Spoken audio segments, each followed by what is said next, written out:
Assalamualaikum warahmatullahi wabarakatuh. Saya Cin Cintika Fiani, NPM 19310027, Prodi Kedokteran Umum, Fakultas Kedokteran Universitas Malahayati. Di sini saya akan menjelaskan materi skala 3, yaitu mengenai asuhan persalinan normal. Asuhan persalinan normal dibagi menjadi 4 kala, yaitu kala 1, kala 2, kala 3, dan kala 4. Kala 1 atau kala pembukaan dibagi menjadi 2 fase, yaitu fase laten dan fase aktif. Pada fase laten terjadi pembukaan serviks 1 sampai dengan 3, sedangkan pada fase aktif terjadi pembukaan serviks 4 sampai dengan 10. Pada kala 1, pengukuran pembukaan jalan lahir dilakukan dengan cara vaginal torture atau VT. Vaginal torture atau VT pada pembukaan 1 sampai dengan 3 dilakukan paling cepat tiap 4 jam sekali, sedangkan pada pembukaan 4 dilakukan paling cepat 2 jam sekali. VT tidak boleh terlalu sering dilakukan karena dikhawatirkan dapat menyebabkan infeksi. Selain melakukan pengukuran pembukaan jalan lahir, pada kala 1 ini dokter juga memantau tanda-tanda vital dari si ibu dan denyut jantung dari si janin. Dokter juga memantau kontraksi atau his yang dialami oleh ibu. Pada pembukaan 10, dokter akan memastikan bahwa telah ada tanda-tanda persalinan yang adekuat untuk melanjutkan ke kala 2 atau kala pengeluaran janin. Adapun tanda-tanda persalinan yang adekuat itu yaitu perineum menonjol, vulva vagina atau sphincter ani membuka, ibu memiliki keinginan untuk mengejan, dan ibu merasakan tekanan yang semakin meningkat pada rektum atau vaginanya. Bila tanda-tanda persalinan yang adekuat itu telah dirasakan oleh ibu, maka dilakukan tahap selanjutnya, yaitu ke kala 2 atau fase pengeluaran bayi. Namun sebelum berlanjut ke kala 2, dokter harus menyiapkan alat-alat, menggunakan pelindung diri, mencuci tangan, dan menggunakan sarung tangan atau handscoon.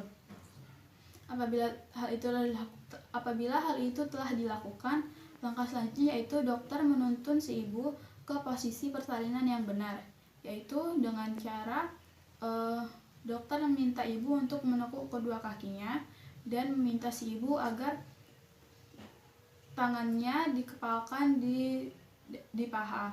Selain itu, dokter juga memastikan bahwa bokong si ibu menyentuh ranjang, tidak terangkat.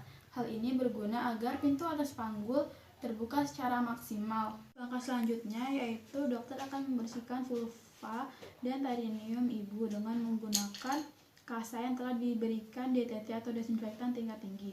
Caranya itu dengan menyeka vulva dan perineum ibu dengan hati-hati dari depan ke belakang.